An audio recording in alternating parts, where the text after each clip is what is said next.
¿Qué tal? Buenos días, buenas tardes, ya no sé en qué momento estoy. Gracias por estar aquí para escucharnos.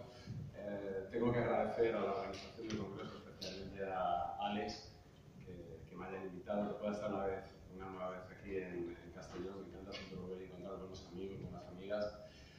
Y nada, no me entretengo más. Lo que voy a presentar en esta mesa es un proyecto que con el que llevamos funcionando desde 2008, en el que hemos intentado poner en marcha un cruce de prácticas en las que intentamos que lo educativo, lo pedagógico, lo transformador, atravesado todo por lo comunicativo, se convierta en una experiencia de transformación.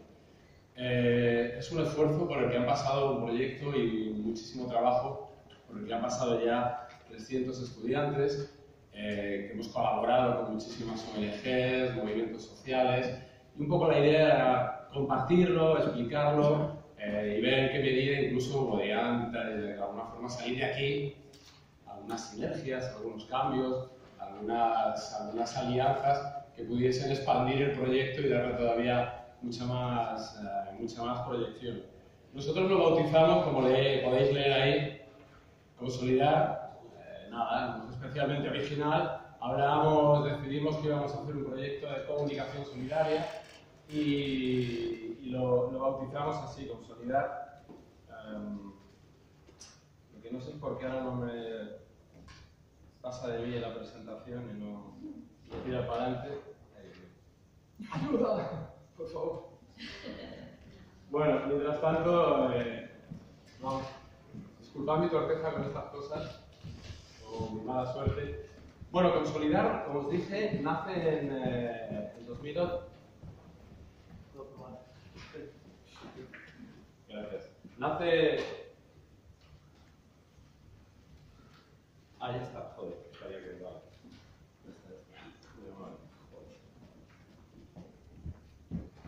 Os digo que lo veo. Bueno, nace en 2008 y con una vocación clarísima, ¿no? La vocación es evidente. Pensar la comunicación como un proceso transformador. Utilizamos esa cita de Franco Berardi para dejar claro una idea que nos parecía que era el espíritu, el punto de partida de lo que tenía que ser Consolidar. Nosotros no estábamos pensando la comunicación como una herramienta al servicio de. Nosotros no pensábamos la comunicación como una serie de mensajes que tuviesen como objetivo transformar las mentes, cambiar actitudes. Nosotros no pensábamos que la comunicación tuviese que librar su batalla en el campo de juego de la cabeza de los receptores. Para nosotros la propia comunicación, como apunta Franco Berardi, la acción, el proceso de la comunicación es en sí mismo la acción política, no es un instrumento para la acción política. La comunicación en sí misma es ya un trabajo de incidencia, de transformación, es en sí misma una acción política. Y esta era una idea fundamental, es una clave que a la que no podemos renunciar y sobre la que teníamos que pensar y seguimos pensando lo que tiene que ser la comunicación transformadora para el cambio social, la comunicación de paz. Un poco lo que nos planteamos fue algo muy sencillo. Oye, pues el punto de partida es un trabajo colaborativo, es un trabajo en el que estudiantes, profesores, activistas, investigadores nos incorporamos, colaboramos y trabajamos para construir acciones de comunicación que resultasen útiles para ONGs, colectivos, movimientos sociales, que no tuviesen recursos ni humanos ni económicos para llevar a cabo, poner en marcha sus procesos de comunicación.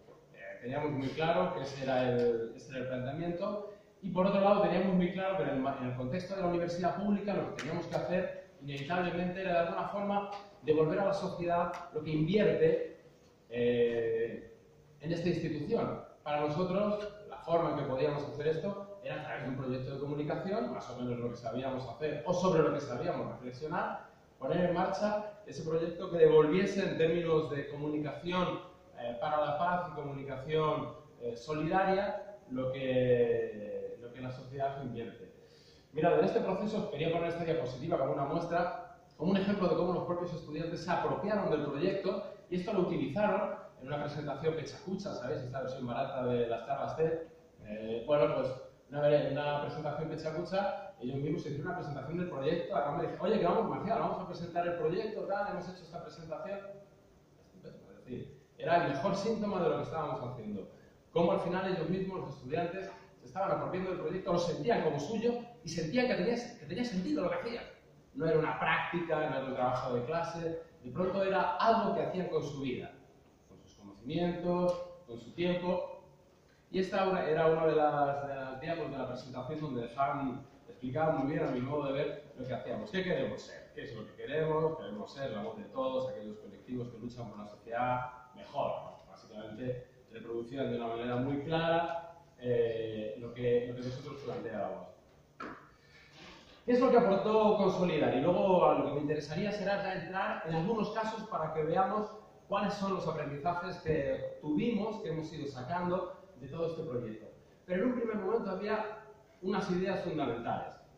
Y era, por un lado, la posibilidad que tenían estos estudiantes de entrar en contacto con unas realidades que probablemente en su vida cotidiana, por sus circunstancias sociales, por sus circunstancias personales, culturales, a las que no tendrían acceso. Hemos pasado por colectivos de marginación, de expresidiarios, hemos hablado con movimientos y trabajado con movimientos de gestión cultural, hemos hablado y trabajado con ONGs de paz, de desarrollo, de migración, refugiados. Todo eso habría sido, en buena medida, nos lo decían los chicos, todo esto yo no lo conocía. Para mí era una realidad ajena, aparecía en los medios de comunicación y yo he entrado en contacto con ella de primera mano. He hablado con los protagonistas. Es decir, la propia experiencia en sí, más allá ya de lo que hacíamos de comunicación, era una forma de recuperar la palabra de los protagonistas, de construir el diálogo, primer proceso de comunicación básico, interpersonal, recuperar el diálogo entre las partes que se comunican, mediadas por los periodistas, los grandes grupos de comunicación. Era un primer aspecto fundamental que ya en sí mismo le daba sentido al proyecto y que se construía sobre la base de un proyecto comunicativo. Recuperar la voz de los afectados, construirla desde el diálogo, evitando la mediación de los grandes intereses, del gran poder mediático y de los grandes poderes económicos. Más allá de eso, bueno, pues tampoco nos vamos a entretener, evidentemente era la posibilidad de una primera experiencia profesional, la posibilidad de hacer ver que más allá de ser un creativo en una agencia, periodista en un medio, puedes encontrar otras salidas profesionales transformadoras, vinculadas al mundo de la transformación, de la comunicación transformadora, y por supuesto la de integrar la comunicación como clave de los procesos transformadores. Mirad, esta fue la primera imagen que utilizamos para la presentación del proyecto, en una convocatoria a agencias, ONGs, colectivos sociales, abierta a la sociedad en definitiva, que hicimos en el Ateneo de Málaga y que, dicho así mal y pronto, lo petamos. Nadie entendía qué estábamos haciendo, perdón, ¿cómo? Que sois una especie de agencia que trabajáis gratis para las ONGs y los movimientos sociales. Solamente ese planteamiento ya despertó como tal incredulidad y todavía a día de hoy es, pero ¿de verdad trabajáis gratis? ¿Pero cómo que gratis? ¿Y cómo lo hacéis? Sí. Es como cristalizar la idea de que lo solidario, la paz, el diálogo es un proceso de construcción de otra sociedad. Mierda. Uy, se pueden hacer estas cosas, oye. Ese punto de incredulidad, hacerlo manejable. Esto fue una idea de los propios chicos. Era cuando todavía sencillamente éramos como 13, 14 personas, hasta llegar, como os decía, bastante por los 300, ¿no? Y lo que dijeron fue, mierda, somos una agencia de publicidad tan solidaria que lo que vamos a hacer es una parodia de lo que es una agencia de publicidad, ¿no? Decidieron hacer esa especie de parodia de la Santa Cena, un poco su concepto. Bueno, aquí estoy un poco más joven, este ser humano que pretendieron que fuese una especie de Mesías, lo que pusieron ahí, Mesías un poco, como veis, carnal, ¿no? Ahí estaba la becaria, el copy, el director de arte, bueno, ahí estaban todo como una parodia de lo que es una agencia de publicidad y ellos lo dijeron muy claro, ¿no? Decían, bueno, la Santa Cena, nos sirvió para expresar lo que significaba para nosotros una especie de esa parte de la agencia, en un momento de la Santa Cena en el que ese momento tan señalado, en ese momento seguimos trabajando. Somos más solidarios, pero en los momentos más importantes somos capaces de utilizarlos para seguir trabajando. Porque la política no es un momento determinado, la acción política no es un punto, no es una acción en concreto, es nuestra vida, ¿no? Es la forma de vida, cada momento, nuestra vida cotidiana es política también. Habría que extender el concepto de lo político a algo más amplio. Me voy a saltar si me deja. Esto es el vídeo que usaron de presentación. Vale, se me ha quedado pillado aquí al amigo. Vamos a ver si. Y ese fue el. Mirad lo que pasa. Os digo que a mí me pasan más cosas. Que solo me pasan a mí. Si voy a necesitar ayuda de nuevo, ¿esto qué es?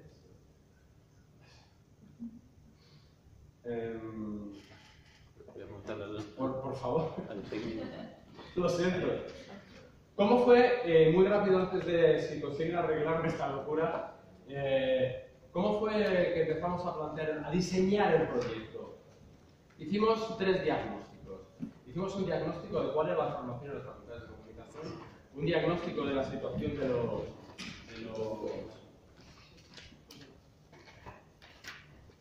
de los medios y un diagnóstico de la propia comunicación de las ONG, de los movimientos sociales. El diagnóstico de la formación en las facultades de comunicación es muy obvio. Básicamente, en un 90%, la formación en comunicación está centrada en la comunicación comercial, está centrada en una formación profesional y técnica en la que no se piensa de ninguna manera la comunicación como un proceso transformador. La idea era, de alguna forma, intentar hackear, como apuntaba antes Guiomar también en otro contexto, hackear ese sistema de formación. Trasladar a ese espacio. Se ha quedado pillado, ¿no? Venga. Hackear ese espacio con un proyecto. Disculpad, no sé.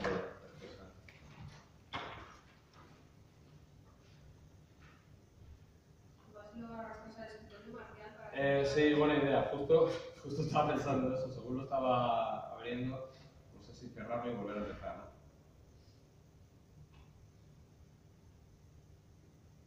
Venga, lo voy a arrastrar.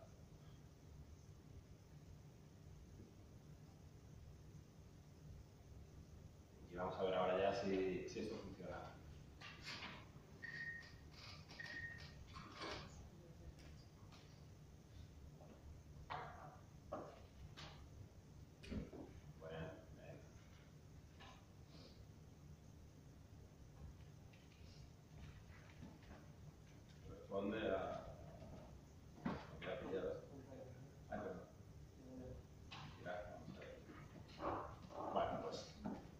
Vamos a ver si pasamos la frontera del vídeo. ¡Ay, estamos ahí! ¡Adiós!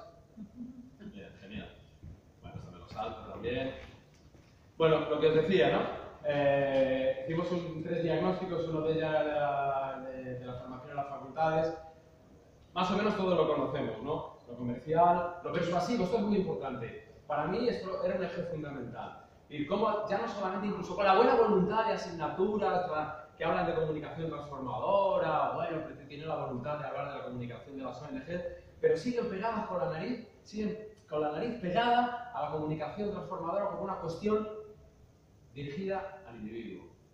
Busco cambiar la mentalidad de esta persona, sus actitudes, para de esta manera transformar. No, el campo de batalla no es la cabeza de los individuos.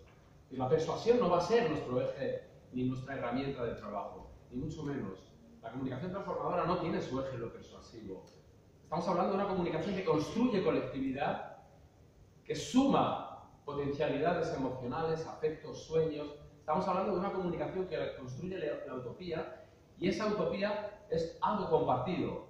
No son cambios de actitudes en individuos aislados. Entonces, esa era una cuestión fundamental. Y por otro lado, que se está formando sobre todo profesionales, no se forma ciudadanía. este proyecto sobre todo pretende construir ciudadanía. El propio contexto mediático, no me entretengo. La propia cita de Tomás Villasante nos lo dice muy claro. ¿Cuál es el contexto mediático? Unos medios de comunicación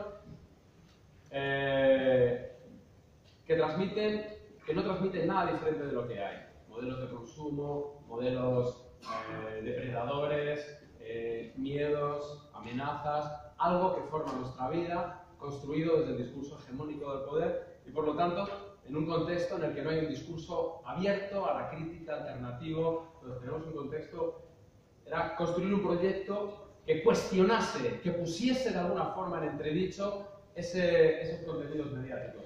El propio contexto de la comunicación publicitaria, cómo hoy en día las marcas pretenden arrogarse el papel de agentes transformadores de cambio social. Lo hemos visto en las últimas campañas desde el 15M. Y de pronto Campofrío, Pescanova, lo último de Pescanova me ha dejado. Es decir, el capitán Pescanova ahora tiene un discurso contra la violencia de género y me deja descolocado. Es decir, el capitán Pescanova. Coño, hace nada me hablaban del grumete no sé qué y ahora de pronto, porque sí, dicen, esto es lo que vale, ¿no? Estos valores son útiles, venga, voy a soltar la charla con esto. Son agentes transformadores. Bueno, aquí, para quien tenga interés, no nos vamos a entretener, hay algunos casos. Y por último, el último diagnóstico es de la propia comunicación de las ONG. Es decir, hay 4 claves fundamentales. Las cosas están cambiando, pero hay como 4 elementos fundamentales. La comunicación de las ONG, a pesar de toda su buena voluntad, sigue generando desconfianza, en la medida en que hay un discurso de sospecha siempre de la forma de hacer. La comunicación es una comunicación culpabilizadora, siempre nos señala, has hecho, no has hecho, lo estás haciendo, podrías hacerlo de otra manera, la culpa es tuya. El miedo como estrategia, siempre nos enfrentamos a la amenaza que nos empequeñece, nos bloquea más que activarnos.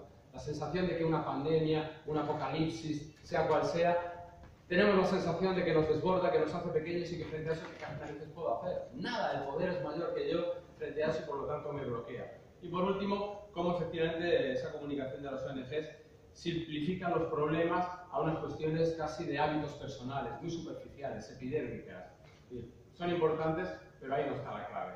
Insisto, para quien tenga ganas de echar un vistazo a esas ideas, ahí están. Esas imágenes con esos ejemplos.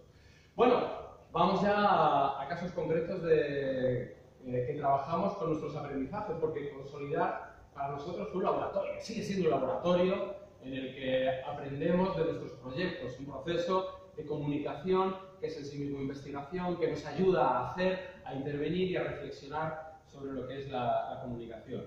Por supuesto, pensamos la comunicación por su capacidad de empoderamiento.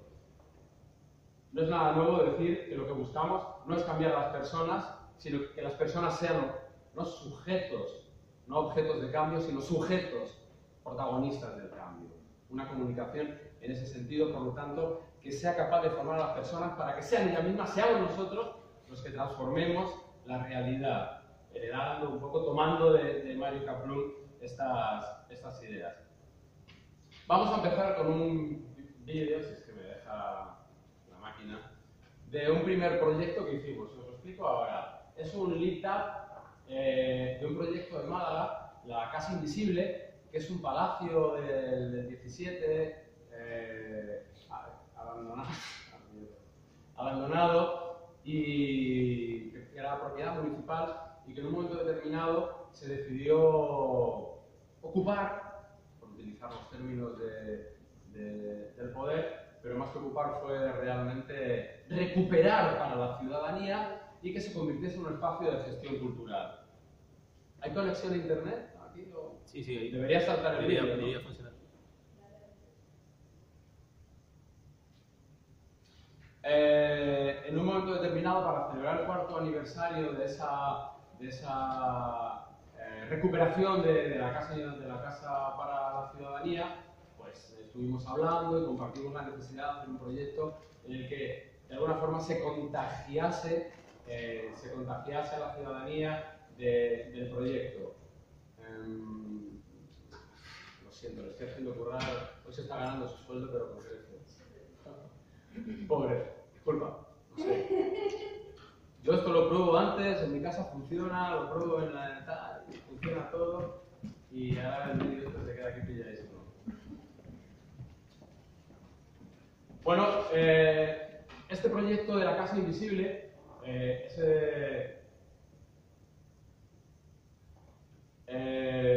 partió de un concepto muy sencillo. Lo primero que hicimos fue un taller con estudiantes de la facultad que estaban en el proyecto de Consolidar, las propias personas más implicadas en el proyecto de la Casa Invisible. Nos llevamos de Madrid a la gente que trabaja en los talleres de contrapublicidad de Ecologistas en Acción. Hicimos al final un proyecto compartido donde montamos un taller de comunicación para construir de alguna manera todo el entramado de comunicación que tendría que caracterizar a ese proceso de comunicación que queríamos abrir para celebrar ese 4º aniversario de la recuperación de la Casa Invisible. No va, ¿no? Sí, lo voy a poner por internet. Y montamos ese taller y surgió un concepto súper interesante que era el de tienes una casa en el centro, ¿no? Dirigido a toda la ciudadanía. Y a partir de ahí, la imagen, estoy sorprendido yo mismo, que soy hombre y puedo hacer las cosas, ¿vale? Y ya lo he dicho, ya me he quedado pillado. ¿Listo? Y surgió una imagen muy potente, la de una llave que era la llave que íbamos a entregar a toda la ciudadanía para que pudiesen acceder a esa casa que es la casa de todos, ¿no? Hicimos varias cosas y una de ellas fue este Lift Up en el que todo el mundo...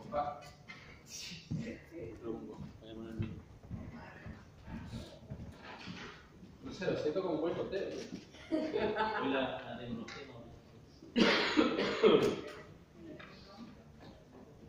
Es que tenemos que volver a la charla con diapositivas, una pizarra.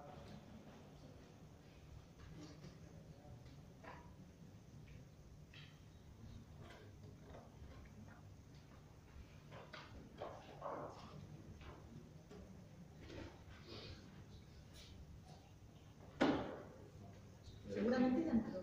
Qué accidentado, ¿no? Todo eso. Así es nuestro día a día. ¿Sí? Ah, bueno, tranquiliza, gracias. Gracias por tu consuelo. Pues la red parece que tampoco funciona. Aquí está el problema de la red, no de la presentación ni mío. Ahora está una internet. Vale, pues venga, vamos a intentarlo.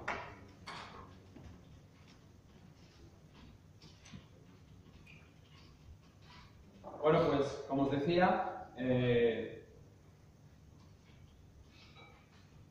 surgió ese concepto gráfico de la llave después de todo ese taller, ese trabajo en la propia Casa Invisible. Aquí está, genial.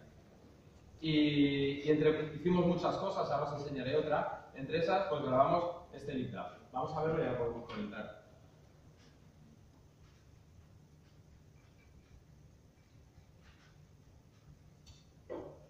En 2011 fue que lo hicimos. Fue todo un trabajo colectivo, participado, donde trabajó el propio grupo de música de la Casa Invisible, que es un grupo de jazz, pero que decidió en ese momento hacer este vídeo, este Lift Up, por Verdiales, que es un toque típico de Málaga, más antiguo aún que el flamenco, y que resultó de la creación colectiva, la música, las letras, el propio concepto, y fue un pelotazo. Y nada mejor que los Verdiales para reflejar el malagueñismo de la Casa Invisible, ¿no? Suena como viejuno, ¿no? Los Verdiales con solera.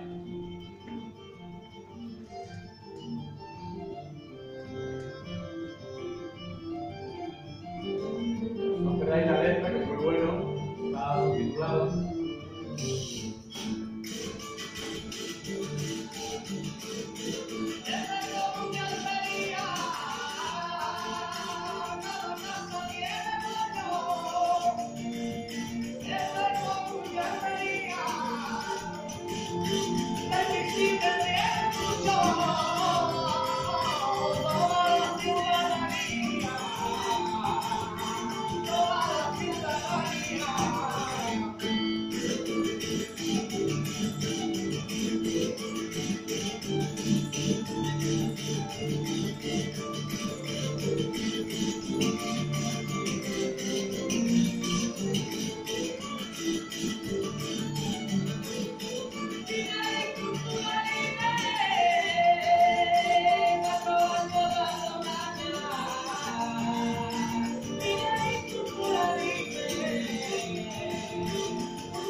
manera distinta, ahí está la llave, ¿no? Porque el concepto que se planteó, que es una casa en el centro. Y el vídeo este funcionó muy bien. Aquello se movía, de cómo, los de la casa invisible, por verdiales. La cosa era... La cosa funcionó muy bien, el vídeo se movió muchísimo, construyó, y eso fue lo que nos interesaba, construyó un nuevo relato de lo que era la casa invisible. Hasta ese momento era un concepto visto desde la ciudadanía, pues de 4 perroflautas, aquello era un espacio bajo sospecha siempre. El propio ayuntamiento construía un relato de la casa invisible muy vinculado a esos espacios antisistema violentos, y de pronto un LICTAB abierto, construido entre un montón de gente, por verdiales, una invitación a participar allí, cambió radicalmente el relato. Fue un punto de inflexión importante para la Casa Invisible, hasta el extremo que provocó esto que veis. Surgió la posibilidad de que entonces el ayuntamiento, junto con otras cuestiones, toda esta suma de acciones de la comunicación, el activismo en la calle, la participación de la universidad, construyó un frente de presión que hizo que al final el ayuntamiento decidiese firmar un protocolo se creó una fundación alrededor de la propia Casa Invisible por los propios activistas para firmar un protocolo con esa fundación de los comunes y que se cediese la gestión, que el proyecto se convirtiese en un proyecto ciudadano, social. Y ante eso reaccionamos y dijimos, hostia, vamos a hacer una llave gigante y se la vamos a dar al alcalde, ¿no? Vamos a presentarnos en el ayuntamiento, todos los activistas, y le damos la llave, y la ciudadanía le entrega la llave a Paco de la Torre. Somos tan abiertos que hasta el alcalde, que nos ha estado puteando, va a recibir nuestra llave. Así lo hicimos, cagando leches, hicimos una llave gigante, allí con una pancarta nos presentamos, ¡ay, pero la cagamos en una cosa! Esto es uno de estos aprendizajes que me gusta enseñar, ¿no? Hijos de... La Casa Invisible consigue la llave del edificio de calle Nosquera, y ahí abajo pues pone: el alcalde entrega la llave del edificio de la Casa Invisible al colectivo. Y yo, tócate las narices, ¿cómo nos da la vuelta a todo? ¿Pero esto qué es? Claro, nosotros ingenuos, la emoción nos pudo embriagados por el éxito del vídeo, de la propia campaña. Bueno, ¿cuáles fueron los aprendizajes de este caso en concreto? Por supuesto, la comunicación como un proceso de creación colectiva. Toda la idea del taller, de la construcción del vídeo como algo participado, en el que se cruzaban voluntades, personas que no habían estado en contacto hasta ese momento y que de pronto aprendían en común qué es esto de la construcción colectiva, qué es esto de la paz, qué es esto del diálogo, qué es esto del cambio social. Toda esta campaña en sí misma como proceso, toda la gente que intervino, nos hizo ver que efectivamente la comunicación, la fuerza de la comunicación como proceso transformador se construye en la medida en que la comunicación es un proceso de creación colectiva. No es algo que viene de unas cuantas, de unas pocas mentes brillantes, sino es un proceso construido entre todo un colectivo, construido desde la participación. Y eso fue un primer aprendizaje que nos hizo pensar y actuar la comunicación de otro modo. Por otro lado, nos hizo entender también cómo efectivamente la comunicación, algo que intuíamos que está en la teoría, porque este proyecto hacía poner también en tensión la teoría con la práctica, el hecho de que la comunicación construye comunidad. Porque nos ayuda a conectar emociones e ilusiones, recuperar esa fuerza matriz de la utopía. Es decir, ese proyecto de futuro compartido por toda una comunidad, construido desde las emociones y esas ilusiones compartidas. Esto fue otro de los grandes aprendizajes de este proyecto. Cómo, si somos capaces de construir de manera colectiva un proceso de comunicación, somos capaces de conectar emociones. Y en la medida que somos capaces de conectar emociones, somos capaces de proyectarnos todos en común hacia un futuro que es esa ilusión compartida, esa utopía, ese proyecto de cambio. Y por último, lo que tiene que ver con esta información. Yo recuerdo de pequeño un TVO que leía que el protagonista siempre quería ser el califa, y siempre la frase de inicio de quiero ser el califa en lugar del califa. Pues eso, necesitamos ser los informadores en lugar de los informadores. No tenemos que ser propiedad de la información. Nosotros tenemos que construir nuestra información, transmitirla hecha y en la medida de lo posible dejar de obsesionarnos por aparecer en los medios de comunicación y construir nuestros propios escenarios de comunicación. Porque ocurre de hecho lo que nos pasó, que no nos ha vuelto a pasar, evidentemente. Es decir, eso fue un aprendizaje fundamental. Mirad, este es otro proyecto. ¿En serio va a funcionar? Este es otro proyecto, nos encanta esto de las casas. Esto fue una casualidad que era la casa de la buena vida. Nos llegó, no, ¿ves? He hablado y ya la he cagado. Voy a buscarlo aquí. La casa de la buena vida. Este es un proyecto totalmente distinto. Es un proyecto no me gusta decir integración, mierda. Es un proyecto donde... Sí, ahí está.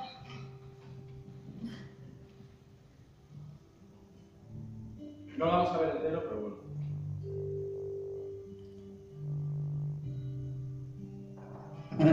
Ya pescado. Yo quería contigo pescar, a enseñar. Pues yo te puedo enseñar pescado, ¿me pasa que no te lo barco? No, pero yo que se va a la orilla, yo aquí yo tengo un barco yo. Pero con una caña que barco. No, bueno. Bueno, éramos rañillas, y eso es lo que han dejado. Yo no pesco ni una vez en mi vida y voy cada 2 por 3 no pesco nada. Lo mejor que puede pescar la vida es la alegría. Pues esa es mi casa. Es la alegría. La asocio a la bota esa que pesca cuando pesco, no pescas nada, pesca una bota. No, si tu idea de pescar, pesca. ¿Sabes? He tenido también secuencias en la vida en la que de tenerlo todo a verme en la calle fue vamos un hilo, ¿no?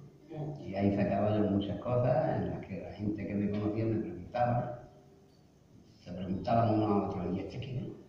Dice, ¿tú no conoces a él? El Rafael. Dice, venga ya, Rafael, ¿tu casa ahí? Digo, yo aquí, pues bien. Mira que si el mundo es canalla, que han dicho muchas cosas malas, pero las buenas se las callan. Por eso a mí me gustaría también que es que no se mire a la persona, no mire las pasiones malas.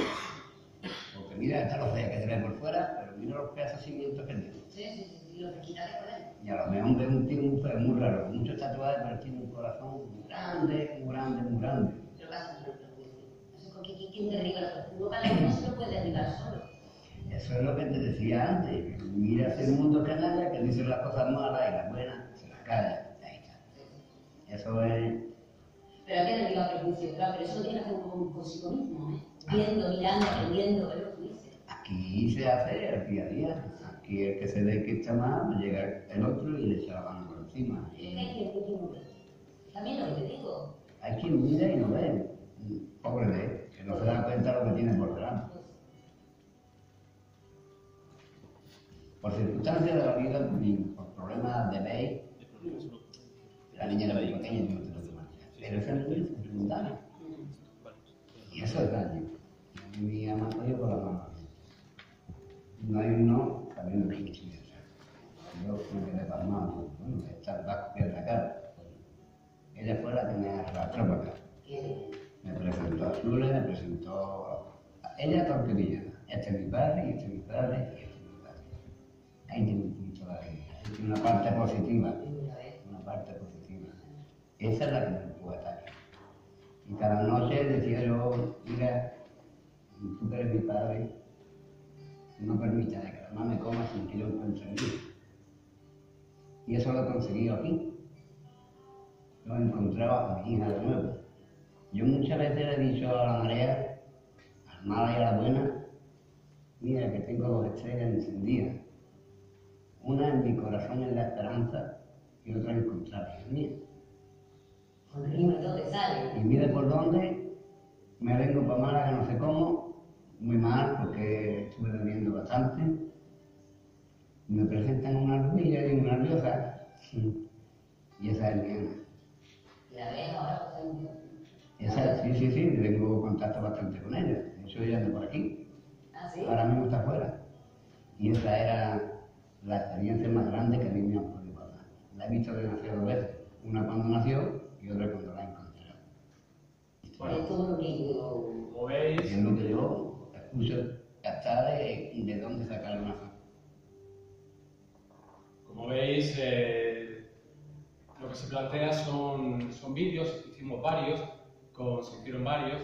También se trabajó de manera participada con toda la gente de la Casa de la Buena Vida, que ellos quisieron que se llamase Platera, porque empezaron con una rueda, con Platera. De hecho, con Platera hacen equinoterapia y es un proyecto muy bonito, es un espacio en la frontera de Málaga con el campo ya, en un barrio absolutamente marginado, La Palma Palmilla, y que ocuparon un terreno con una casa que han ido restaurando poco a poco y donde trabajan de alguna forma en el hecho de que personas desahuciadas, antiguos convictos, exdrogadictos, exalcohólicos como este hombre, refugiados, mendigos, recuperen las riendas de su vida en un proceso participado de aprendizaje, donde trabajan en el campo, tienen huerto, animales, cada uno cumple una función y nosotros lo que hicimos fue algo tan sencillo como intentemos cambiar el relato que hay sobre la marginación, sobre la propia Palmilla, un relato construido desde los medios de comunicación de una manera interesada.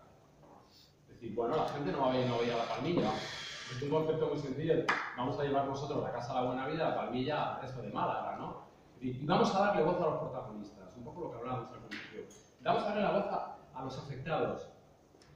¿Y cómo lo vamos a ver? A través del diálogo, una herramienta básica de comunicación. Vamos a dejar que alguien de la casa, como este hombre, que es poeta de Cádiz, ha escrito para los carnavales, pero también escribe poesía, hable con una poeta de Málaga, María Eloy, que es una de las más importantes en España, con premios internacionales, y hablan como iguales. De pronto es desmontar la etiqueta del borracho, del drogadicto, del convicto, del ladrón, del traficante, romper la etiqueta y presentar a la persona que tiene sueños, que tiene ideales, que tiene una trayectoria, hay una biografía detrás de la etiqueta, hay una persona detrás de la etiqueta y probablemente están tan igual como tú. Tienen los mismos... Y para ir cerrando, perdón, joder. Vale, lo siento. Bueno, pues hicimos muchas cosas, muchas acciones de comunicación y una de ellas fue tenemos varios, el cocinero con un cocinero de Málaga, muchas estrellas Michelin, con un cocinero de Málaga, total. Bueno, aquello fue también un buen éxito y de hecho aprendimos varias cosas. Por un lado, la importancia de enmarcar adecuadamente la comunicación, conseguir construir ese marco que nos permita construir una comunicación transformadora. Por otro lado, cómo al final la lucha para cambiar la sociedad en buena medida también está en el relato. Identificar el relato del poder, el relato hegemónico y construir un relato que sea capaz de enfrentarlo, de desmontarlo. Y eso nos ayuda a desentrañar, evidentemente, los relatos del poder y sobre todo crear relatos propios. Todos estos relatos surgieron de manera espontánea, de manera participada, como resultado de todo un proceso muy largo. No era que nosotros nos pusiésemos 2 o 3 a preparar un guión. Los temas, como aparecen ahí, prejuicios, los bloques temáticos, surgían de las conversaciones, cada vez que nos reuníamos en la casa, cuando hablábamos con la gente, y siempre relatos en primera persona, la voz de los afectados. Escuchar al propio afectado y no la voz intermedia, la voz mediadora, la del policía, la del legislador, la del terapeuta, la del trabajador social, la del psicólogo, basta ya. Sí. Voces en primera persona. Y estar preparados para cuando llegue el momento aprendimos. Da igual, no tenemos ahora, no vamos a proyectar la comunicación, no sabemos. Bueno, ya veremos qué pasa y mirad lo que pasó. Que esto me da un poco de vergüenza contarlo, pero fue un resultado muy positivo. Con esto ya voy terminando. De pronto vosotros veis el programa este Sálvame, ¿no? Entiendo que lo conocéis por lo menos. Y de pronto una de estas cosas que los colaboradores tenían que hacer, pasar unos días en un proyecto social, mira por dónde el Kiko Matamoros acaba en la Casa de la Buena Vida. Unos días, vuelve, lo cuenta, invitan al Chule, que es un poco el alma mater de todo este proyecto, pues un gitano de allí de la Palmilla, es convicto, es drogadicto, se robaba a pistola en mano los rusos sus cargamentos de droga, no sé cómo sigue vivo este tío, ¿verdad? Y de pronto aparece ahí con el Chule, en el programa. ¿Qué pasó? Que teníamos toda una campaña montada, vídeos en internet, no sé qué, que se dispararon por miles. Las reproducciones, los mensajes en Facebook. Es decir, de pronto, algo tan loco como Sálvame da la oportunidad de poner en contacto a gente que ve Sálvame con un discurso que desmonta el relato del poder. Y que de pronto escriben, no sabía que hacíais esto, uy tal, pero qué buen proyecto, qué buena labor, ¿cómo puedo colaborar? ¿Qué es esto? Una puñetera locura. Hay que estar preparados para cuando llegue el momento, no preocuparnos tanto de, no vamos a llegar, no tenemos gente, no sé qué. Bueno, ya termino. Mira, este es otro proyecto que hicimos con una ONG que trabaja en enfermedades raras. Y entre otras cosas lo que hicimos fue una distorsión en la calle con con un astronauta que se tenía que volver y enseñaba fotos de los amigos que había hecho en la Tierra antes de volver. Y ese era un vídeo del actor José Manuel Seda, me parece, que trabaja en física y química y todas estas cosas, que le engañamos y nos ayudó también a grabar una serie de vídeos. Y con esta ONG que trabaja en Haití, Justa Alegría, querían hacer conferencias y nosotros hicimos como todo un ciclo de DJ y yo no sé cómo lo hicimos, pero todas las conferencias se llenaron, conferencias de cambio social, les planteamos un dossier de la ONG que trabajaba el tema de los sueños y un día me llama Jaime, que es el que lleva todo esto, y me dice, tío, estamos petando, no lo entiendo, no sé qué coño habéis hecho, y es que esto está funcionando muy bien. Al fin y al cabo, un poco lo que descubrimos, y no te termino, es que efectivamente la alegría, el optimismo, el humor son fuerzas movilizadoras, el discurso positivo. El recuperar la calle como el espacio de acción, de intervención, es el espacio natural de la gente. Es de alguna forma activar también la imaginación, la fuerza de la imaginación frente al poder paralizante de la imagen que habitualmente se utiliza para la comunicación. Y sobre todo es reconquistar, como decía, los espacios públicos y convertir a la ciudadanía como aliada, embajadores de la causa. Es un poco lo que hicimos con esa acción de calle con el astronauta. Ese diálogo cara a cara del astronauta tan loco con la gente, de pronto hizo, no sé si conseguir más o menos nuevos asociados, pero sí de pronto embajadores de la causa. Una realidad que les llega de otra manera, de una manera divertida, que en un espacio público hemos provocado una disrupción y favorecer ese encuentro, ese diálogo de una manera relajada, sosegada, donde no hay un discurso, donde no hay una charla, donde nadie te acusa de nada. Y bueno, pues esos fueron estos proyectos que quería presentaros y los aprendizajes que obtuvimos. Ahí está nuestra página web y un vídeo que grabaron los chicos, muy divertido, pues si alguien tiene ganas de verlo. Disculpad que se me haya todos los problemas y que me haya ido de tiempo. Disculpa, Ale. Gracias por vuestra paciencia. Disculpad.